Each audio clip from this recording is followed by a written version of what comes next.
Kung kilala niyo si Congressman High Blood, isulat nyo nga dyan. Oh. Si Congressman Pariseo, kilala niyo yun. Ito naman po yung quote ng quote. Na feeling niya talaga siya ho si Misaya. Hindi ko alam kung Misaya o Misayad. Hindi, kasi feeling ho nito talagang siya ho ang tagapagligtas ng sambayan ng Pilipinas.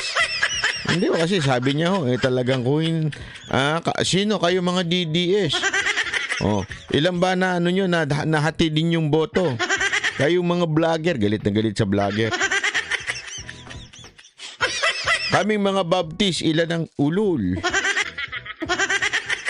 Una-una ha, ikaw mga Baptist na sinasabi mo, yung mga Baptist bumoto kay Pangulong Duterte hindi dahil sa'yo. Bumoto sila dahil gusto nila si Pangulong Duterte. Huwag kang piling bayani.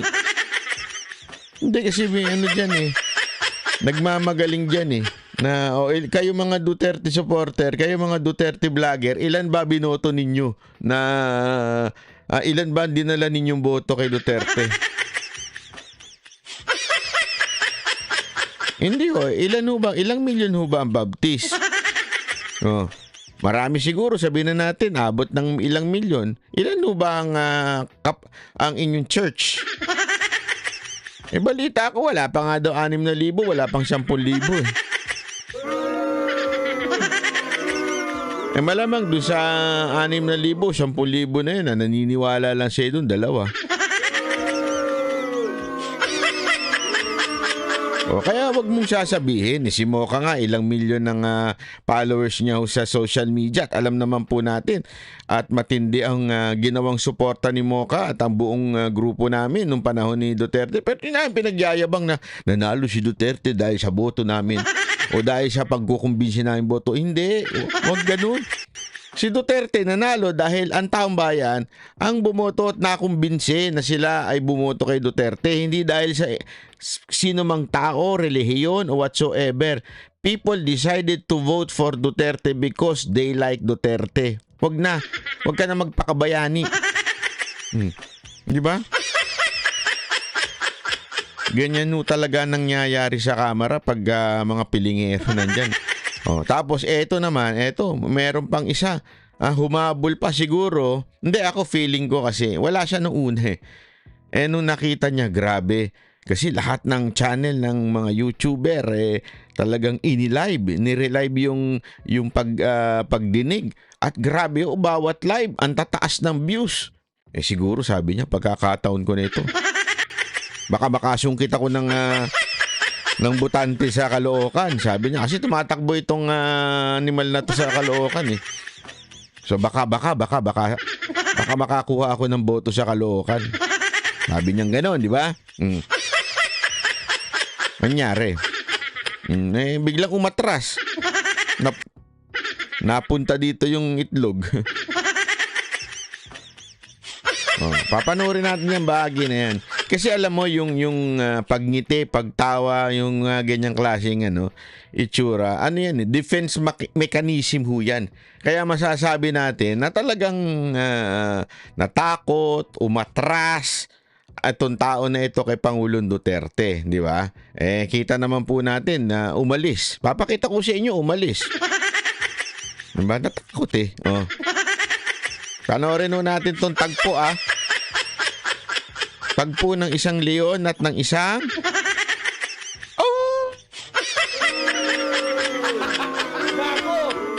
panoorin natin itong tagpuan na ito pasok.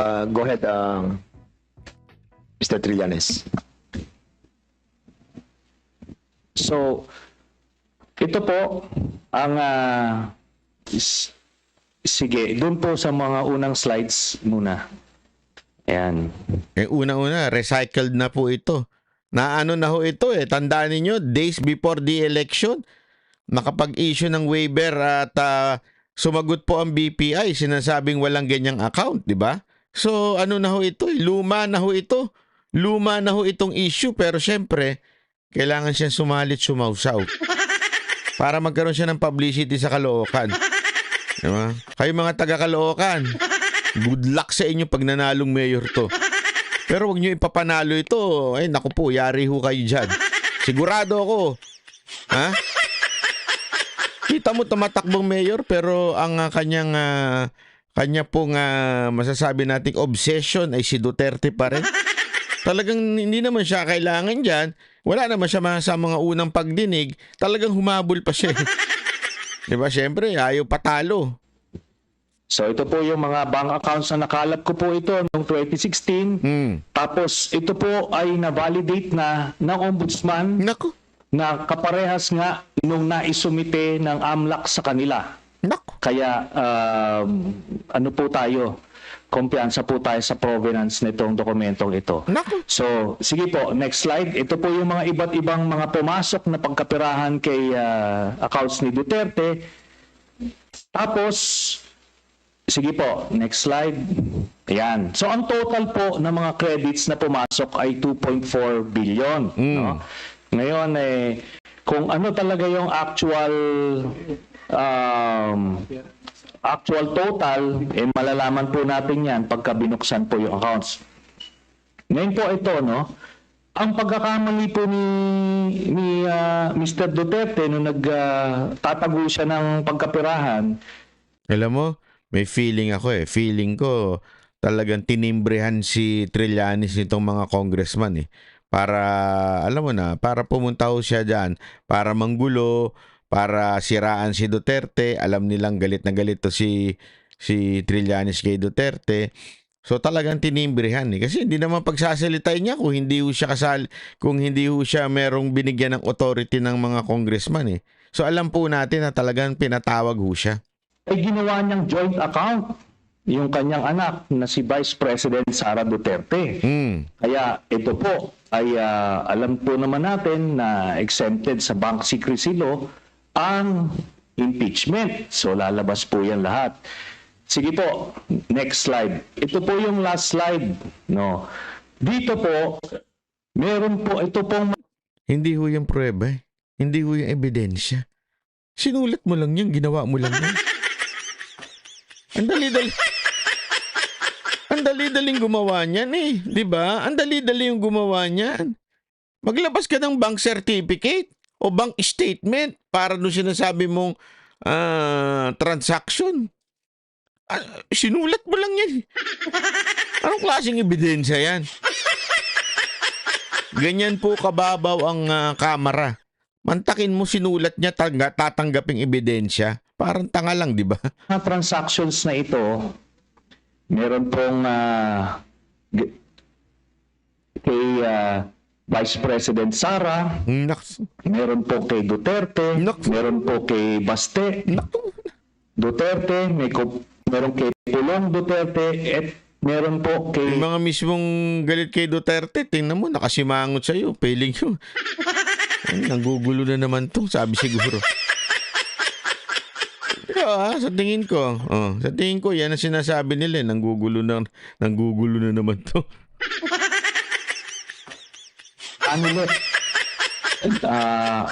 Abansenya. Ito pong mga ito ay mga managers checks under their name na ang origin po ng account ay yung isa dun sa mga drug lords na minention ni Las Cañas na si Sammy Uy. Ito po, siguro noong mga panahon na yan, 2011 to 2013, medyo kumpiyansa sila sa kanilang mga gawain, kaya may physical na checks, no? Pero after that, ang mga deposito diretso na sa account, so wala nang paper trail. Pero makikita natin dito yung pattern po, Mr. Chairman. Nagdidibidendo yung drug lord dun sa pamilya nila Duterte tuwing October at April, no? Kaya sunod-sunod po yan. And by the way, makikita po natin si Vice President Sara, meron po siyang 2 checking in-encash dyan under her name, manager's checks. Tapos ito po ay while she was mayor, no? Kaya yan ay direct bribery, no? Tapos proceeds of the illegal drug trade. ito po ang naging pruweba natin. Kaya nung cross match po namin yung dokumento na kuha namin at dito sa mga personalidad na minention po ni Arturo Las Cañas, na-confirm namin yung kanyang istorya. Nakita niyo po dyan, si Duterte, pareha sila ng amount na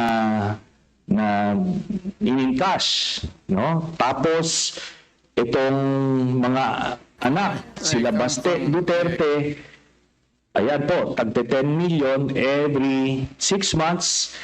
Kay Pulong Duterte, meron din. Alam mo kung patas itong camera na to, sa totoo lang kung patas tong camera na to, di sana man lang sinabi nila, asan yung ebidensya ninyo? Saan nyo nakuha yan? Sino resources niyan? Sinong nagsabi sa inyo yan? Sinong source nyo? Wala man lang na ganun eh.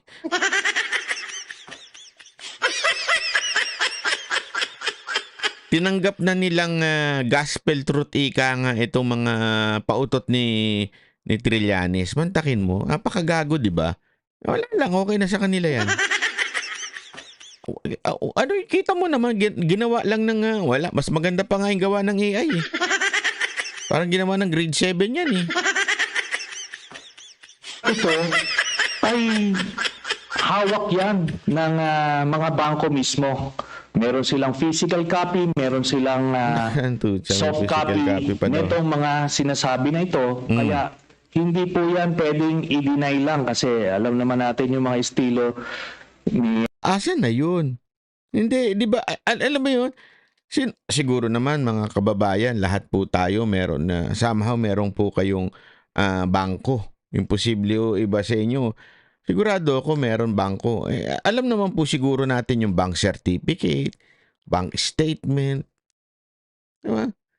Paano mo makukuha yan? How are you going to obtain that kind of detailed, mantakin mo detailed transaction? Paano mo makukuha yan? May bank secrecy law. Kahit nga korte, hindi ho basta-basta pwedeng kunin yan eh. Talagang dadaan sa matindi. Hindi mo pwedeng gawin yan.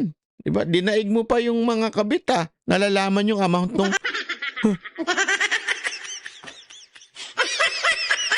Totoo, diba?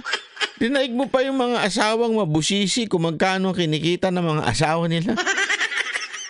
At magkano yung inuuwi sa bahay at ginagastos sa labas Duterte, mag-a-admit konti pero magde-deny to confuse everyone. Pero ito po yung smoking gun. Ikaw lang ang confused sa totoo lang. Wala nang iba, ikaw lang. Walang confused kasi una-una wala namang gago na bangko na magbibigay sa'yo ng ganyan. Diba? Anong kalokohan yan? Mr. Chairman. So, yan po, we concluded na peke talaga ito. Ginagawa niya yung war on drugs para proteksyonan niya. Na siya, peke daw. Siya na mismo nagsabi, we therefore conclude, peke talaga. Ang gumagawa nito. Yung sindikato niya na sina Michael Yang, Sammy Uy at Charlie Tan. So, kaya po nung sa Davao pa lang pinapatay po nila yung kompetensya. Tapos nung sila na ang presidente, ginawa nilang National Death Squad, yung nangyari. Tapos si Leonardo nga po yung ginawa niyang point person. Tapos yung drug list na sinasabi ni Duterte, merong legitimate mga personalities doon, galing doon sa mga iba't ibang ahensya.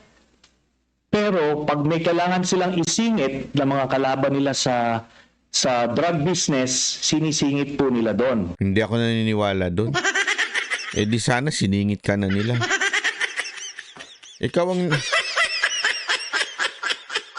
Ikaw ang number one pampagulo sa mga Duterte.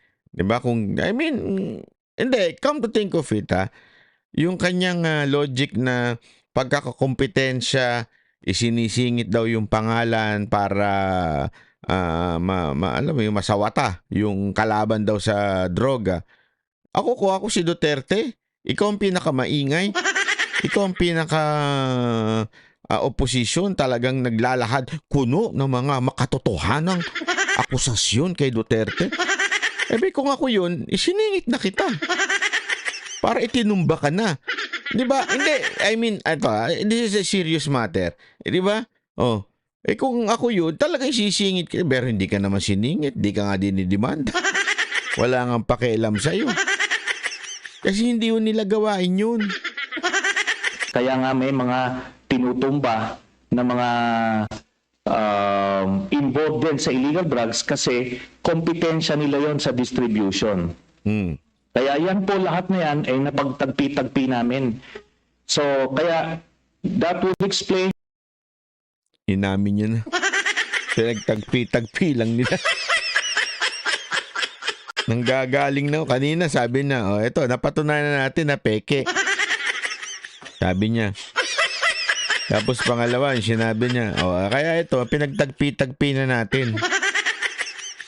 Sa sarili niyong bibig, napapaghalataan na ginagawa, iniistoryahe lang ito di ba? Ako po. Kung bakit protektado si Michael Yang kahit na may report.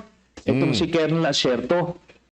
Tapos hindi lang po yan, nung nilabas po yung report na yon, sa sobrang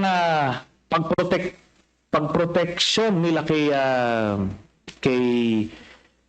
Michael Yang, yung mismong gumawa ng investigasyon, yun yung gustong ipapatay at sinampahan ng kaliwat kanang kaso. Kaya makita natin dun sa mga drug lord na hindi kasabwat sa sindikato ni Duterte, porsigido siyang patayin. Pero doon sa kanilang grupo, itong mga ito na mention, Michael Yang, Charlie Tan at Sammy Oy, protektado hanggang ngayon. Ni nga yung PDEA director ni Duterte na si Wilkins Villanueva, ni hindi nga masama sa drug list hanggang after 2022 si Michael Yang. Yun kasi nga, isasama mo sa drug list tapos wala ka namang ebidensya. Pambira ka, Trillanes. Dahilan kasi binilin po sa kanya yan ni Duterte. Salamat po.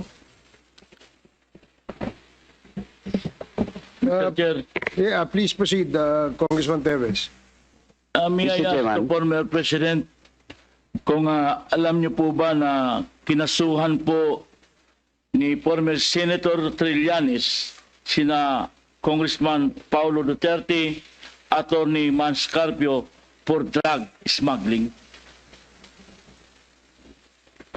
Hindi ho.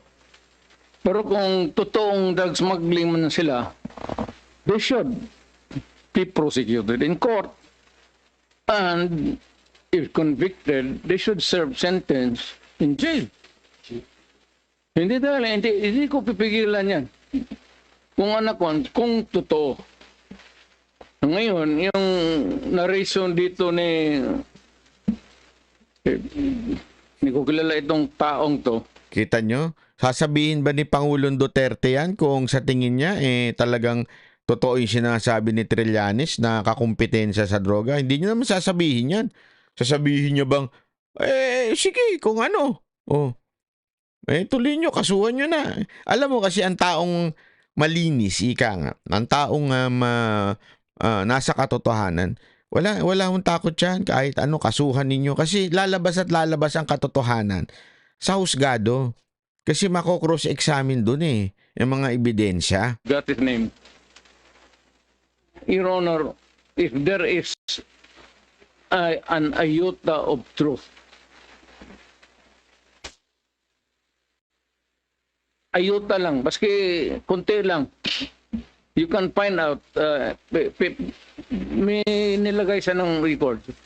Now, I'm willing to execute an affidavit or kayo na lang to summon the banks pursuant to my waiver.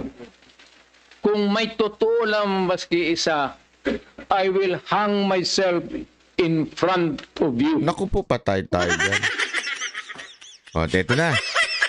Ito na po, yung babanata ni Duterte ng maigi ito si Trillanes. At munti ka na naihi sa palda ito si Trillanes. You can summon, I will sign a waiver, all banks. Pati yung World Bank ng Amerika. Kung may isang totoo lang na kiting, I will resign and I will ask my daughter to resign and everybody in the family. That is my guarantee. And I will hang myself. Mr. President, Yes, Your Honor. Nalilito na ako kung anong sabihin ko. Pero sabi ko kung if I'm lying or if my statements are falsely stated, if there is an iota of magbigti ako. So, in the same manner na kung magbigti ako si Trillanes, dapat magsabay rin sa akin. okay, duly noted of your thoughts, Mr. President. Former Senator Trillanes, you're recognized. Ba't ganyan ang boses itong congressman na ito, no? Pasosyal, si Trillanes is trying to recognize. Pareho sila ni Fernandez. Si Fernandez, siya yung pasosyal na nagko-copy.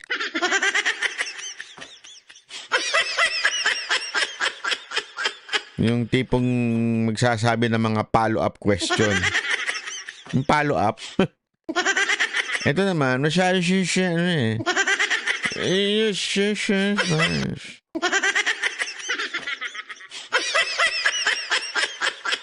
Naalala ko yung kanta na to eh. Adelay. Maraming salamat, Mr. Chairman. Ito pong dokumentong ito po yung naging basis ko nung plunder case na final ko kay Duterte noong 2016. At ito po ay inimbestigahan ng Ombudsman at ang Deputy Ombudsman Arthur Carandang. And I think the Quadcom can invite him. Siya ang nag-conduct ng investigation. Humingi siya ng dokumento sa AMLAC at kinonfirm niya. And because of that, tinanggal ni Duterte si Deputy Ombudsman. Now, aside from that, so pwede natin suggested Di ako sure kung tinanggal siya, pero kung tinanggal man siya kasi nakipagkuntsabahan sa'yo. Di ako sure kung tinanggal siya, pero ako, feeling ko naman, kung ako si Duterte nga naman, kung makikipagkuntsabahan sa'yo, na maglabas ng mga hindi magagandang at hindi totoong data, talaga naman sisibaking ko rin. Pero hindi natin alam.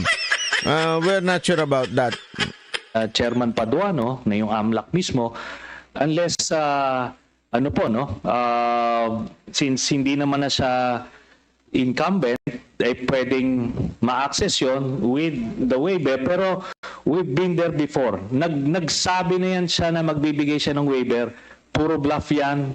Pero hindi, kaya nga mas maganda kung ma-draft na po natin yan ngayon para papirmahan niya yan dito, no? Para wala nang alibay. Pero ito po, I'll be presenting later on, Mr. Chairman, a video of his actual admission of these accounts.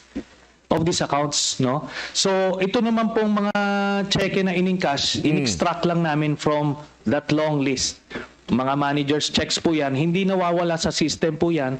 And later on, exempted sa impeachment cases, kaya pwede po lumabas yan, ipepresenta po yan. That's the smoking gun ng proceeds of the illegal drug trade ng Duterte crime family. Salamat po. Alam mo, kita mo dito pa lang po alatang halata na po ang target po talaga is impeachment. Obvious na obvious itong mga birada ni Trillanes. Lagi niyang isinasangkot si VP Sara Duterte. Alam mo yun, ako feeling ko lang naman, I'm not sure about this. Maybe yan ang deal. Yan ang deal ni Trillanes sa mga congressman. 'Di ba? O sige, entertaining ka namin, sabi siguro ng mga congressman. Entertaining ka namin.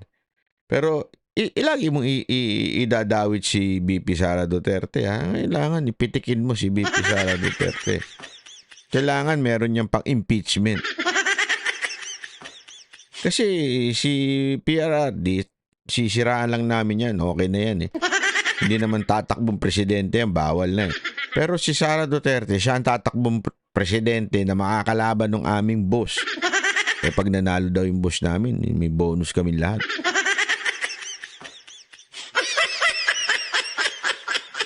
Siguradong may iPhone 16 Pro Max mga kabit namin. Pagka nagkataon, no, masarap na naman yan sa pag-uwi namin sa mga sa mga kabit namin yan.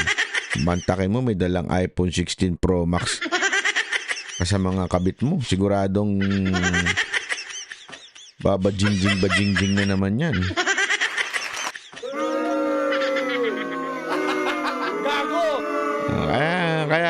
Kaya tingnan nyo, pinipilit talagang idawit si BP Sara. Thank you very much, Sir, I have to Senator respond Trillanes. to it.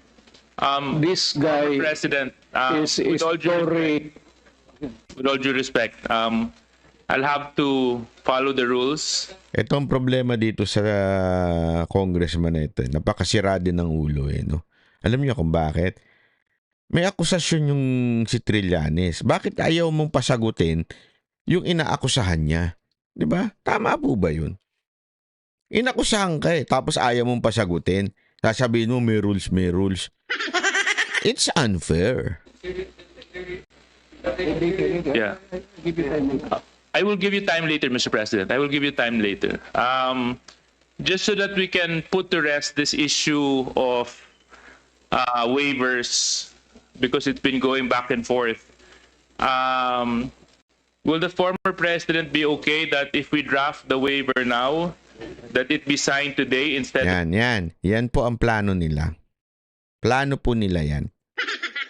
Talagang i-on the spot si Duterte na sumayin ng waiver para, alam mo yon, para ibabuo yung kwento nila. Di ba? Kaya lang, hindi hutanga si Pangulong Duterte. Pag alam niya na po, pag condescending yung question or di kaya pag merong sasabihin that would implicate him. 'Di ba? Kasi alam mo, sa ito ha, para ho sa kaalaman ninyo, ang mga abogado magagaling. I mean, ikaw ang nag-akusa. Ikaw ang nagsabi niyan. 'Di ba? Ikaw ang merong pinapatunayan diyan. Why would I give you authority in getting any evidence that would, 'di ba, somehow madidemanda ako? Oh, I mean, ako ha, kahit wala akong pera, halimbawa lang, wala naman akong pera, 'di ba? Tapos aakusahan ako na ganito, na tumatanggap, bla bla bla. O kunwari lang, may wetting pa ba? Kunwari lang, may hindi ako sure. Tumatanggap yun si Banatbay ng wetting money. Halimbawa lang, kasi hindi yung kapanahon na namin wetting pa eh. Tapos are you willing to sign? Okay? Ikaw ang nag-akusa. 'Di ba? Ikaw ang nagbigay ng nagsasabi niyan. Dapat you should be responsible in presenting the evidence. Don't get it from me. 'Di ba paulit-ulit na nangyayari yan dyan eh. 'Di ba sasabihin niya, pinatay ko yung ganito, pinatay ko yung ganito. Tapos laging tatanungin niya, Sir, may pangalan po ba kayo? Alam mo, ang laging sagot ni Pangulong Duterte, hindi ko na matandaan. Kasi kayo nag-aakusa na mamamatay tao si Duterte. Di kayo maghanap ng ebidensya. Hindi yung spoon feed sa inyo, ito pinatay ko to, ito pinatay ko. Even if it is true, which is not true, sabi nga ni Pangulong Duterte, it's hyperbole, di ba? Even if it's true, why would I give you the name of those DDS? Ganon din po yun dito, mga kababayan.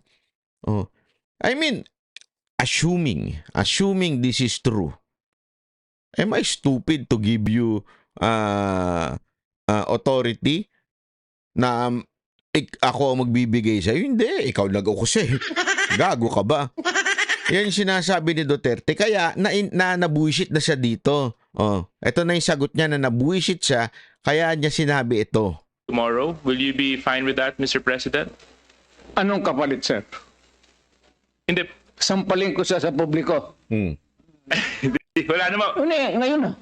Wala pong ganunan. Chairman. I'll give you, no, sasampalin ko sa Mr. Chairman, Um, session suspended. Session suspended.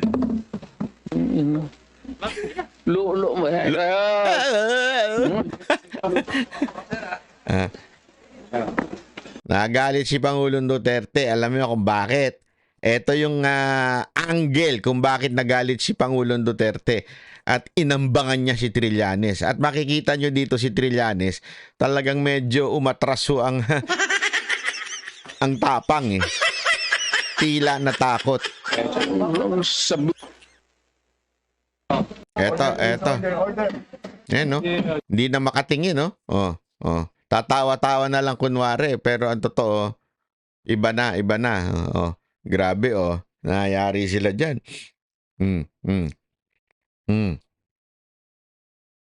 May pakinggan lang natin kasi Please observe proper decorum. We are in proper decorum. Grabe yung mga arte dito magsalita, ano? a committee hearing. We have already stressed from the very beginning that the proper rules, decorum Hindi, contempt mo. Puro kayo daldal eh. Contempt nyo na. will be implemented regardless of who you are.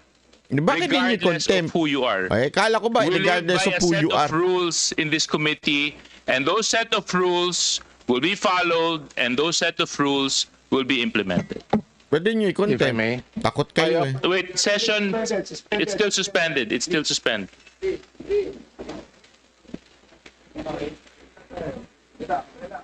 Wala pala kayo, puro kayo forma. Just so that we can put to rest this Eto. issue of Ito yung angle. Ito yung isang angle. Ha? Maganda itong angle na to eh. Makikita nyo dito talagang kung bakit nagalit si Pangulong Duterte. waivers because it's been going back and forth. Panay kasi yung kagatlabi ni Trillanes eh.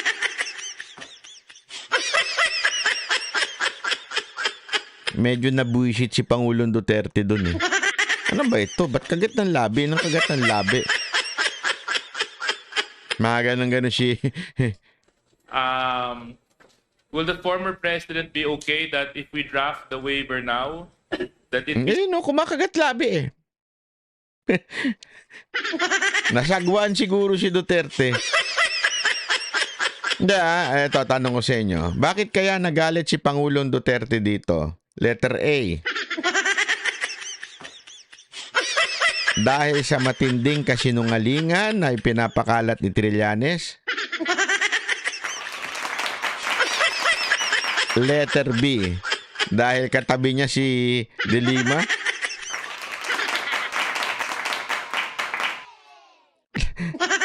Letter C. Dahil nandidiri siya at kinakagat labi siya sa harap.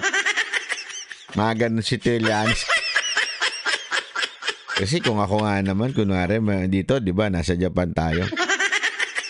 Kunwari may makasabay ako sa tren, tapos titingnan ka ng ganyan, kakagat labi. Kung nasa Pilipinas yun, naku po ba, yari sa akin yun. Hindi, mantaki mo, kagatan ka ng labi ng ganyan, tapos nakatingin sa'yo. Ano sa tingin nyo? Hindi, ako, nagtatanong lang ako. O letter D, all of the above.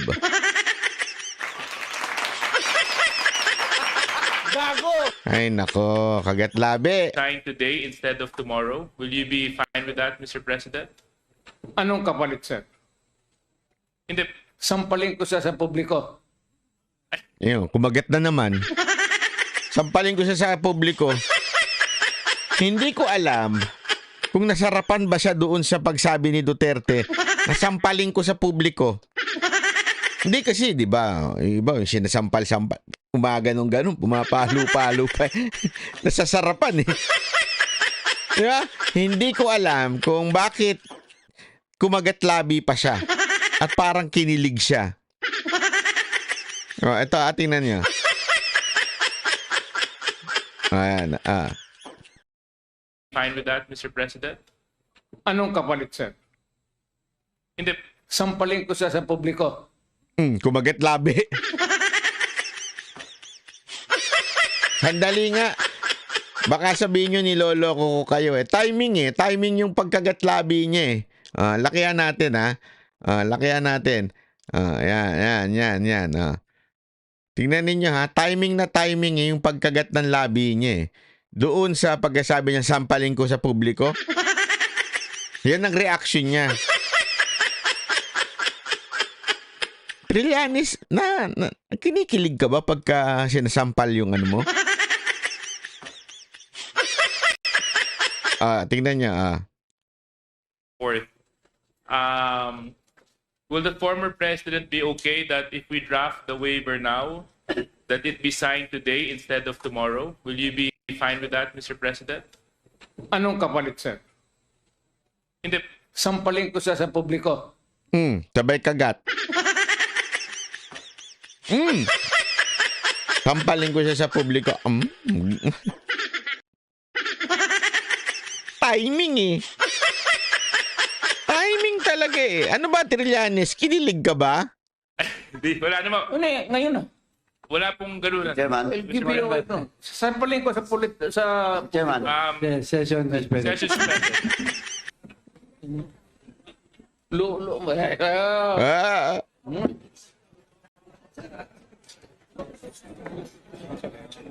sabit.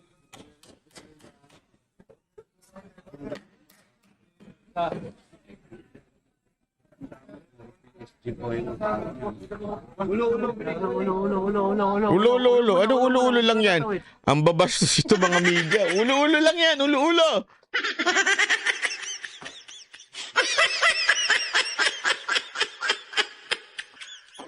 Tingnan niya ha. Kung papaano ako, feeling ko lang naman. Ako, nagtatanong ako sa inyo. Feeling ko, umatras ang ano nito ni Trillanes dito eh. Kinabahan ho siya eh. Andan yung mga nakapaligid dyan na kinabahan ho siya eh. Anong kapalit, sir? Hindi. Sampalin ko siya sa publiko. Hindi, wala naman. Ngayon na. Wala pong ganun. Chairman. I'll give you ito. Sampalin ko sa Chairman. Session suspended. Session suspended.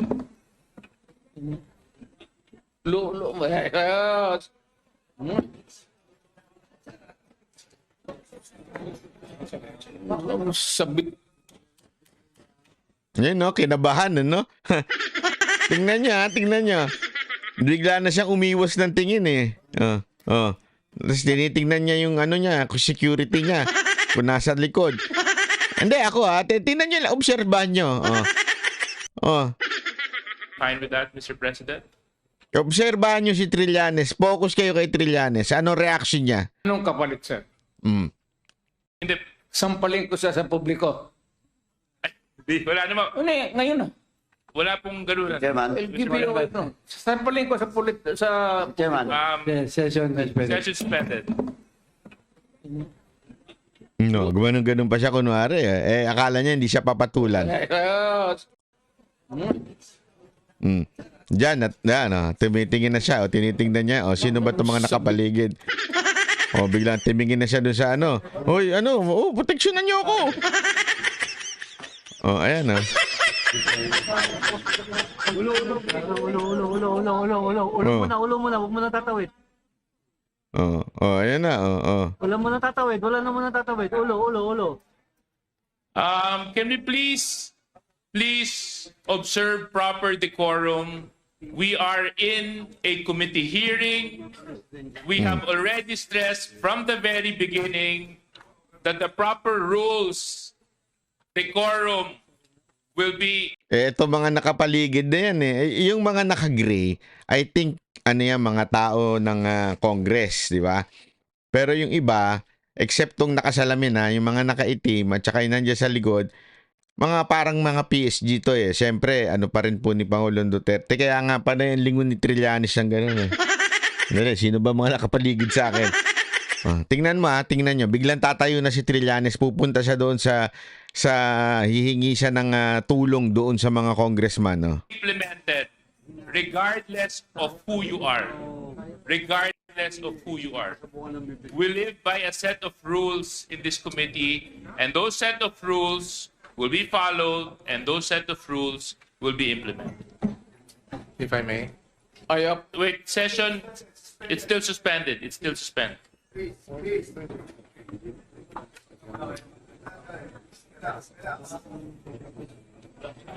Sorry ho.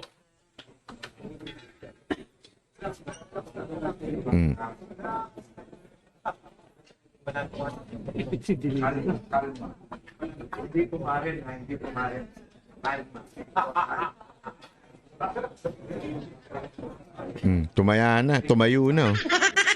Atras na eh. Oh. Pinatras na siya ng tao niya eh. Atras ka na muna, sir. Sabi siguro. Nagtago sa likod ng congressman. Oh.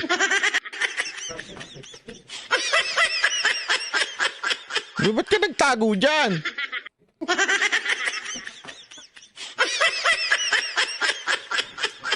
Di na nga nakatingin sa si Duterte. Nagtago ka pa dyan sa likod.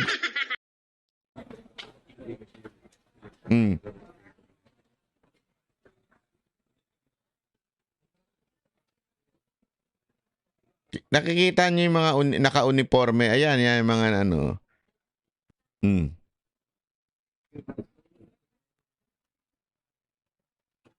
Pero alam mo, mabait pa rin po si Pangulong Duterte dito kasi nag-sorry pa rin po siya sa mga congressman na sinasabi niya kasi na high blood lang daw siya. Eh kasi ikaw ba naman ang kagatan ng labi? Hindi ka ba na mag-high blood nun?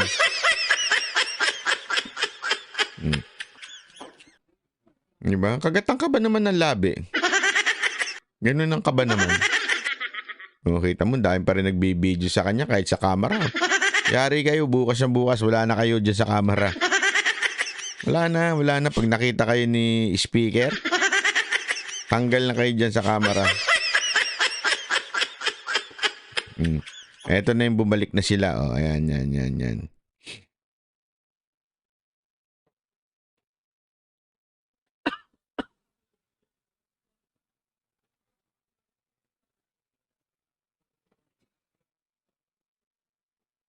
Gago rin din kasi itong Quadcom eh. Pinagtabi pa eh. Siguro naalbalbaran siya dito kay De Lima. Kasi itinabi pa si Trillanes. Kung ako din yan eh. Maalbalbaran ako, katabi ko ganyan eh.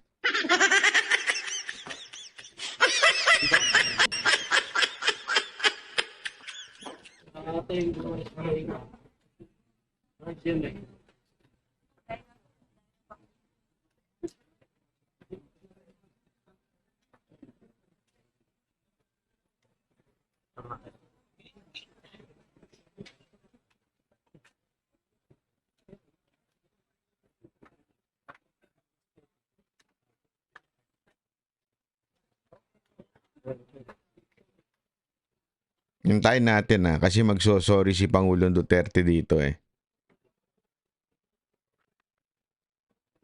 Ito naman si Jokno, kain ng kain eh.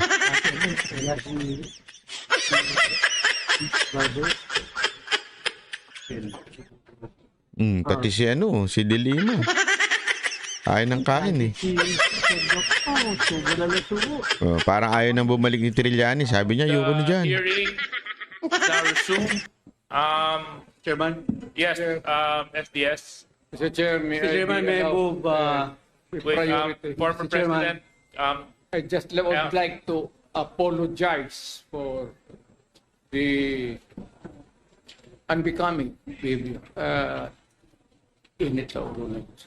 Grabe, no? Alam mo yan ang isang bagay na grabe talaga si Pangulong Duterte, no? It is accepted, and I hope that the others beside you would also observe proper decorum. Hindi man lang nag-apologize, ano? But thank you very much for your apology. Buti pa si Duterte nag-apologize. The hearing is now resumed. Ayan na po yun. Record. The unbecoming behavior in its own language. Thank you very much for your apology. It is accepted, and I hope that the others beside you would also observe proper decorum. Kita nyo? So, but Wala, thank you very hindi much for your nagsorry. apology. O buti pa si Pangulong Duterte.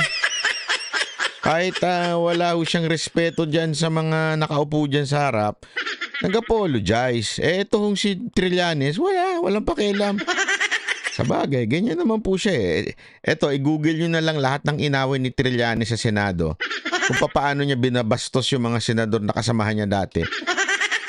Kaya nga sabi ko nga sa inyo yung mga taga-Caloocan eh. Kayo mga taga-Caloocan, pag ipinanalo nyo pa yan si Trillanes, talagang wala na. Yung Caloocan, babagsak talaga yan ng todo-todo. Oh, maniwala kayo sa akin.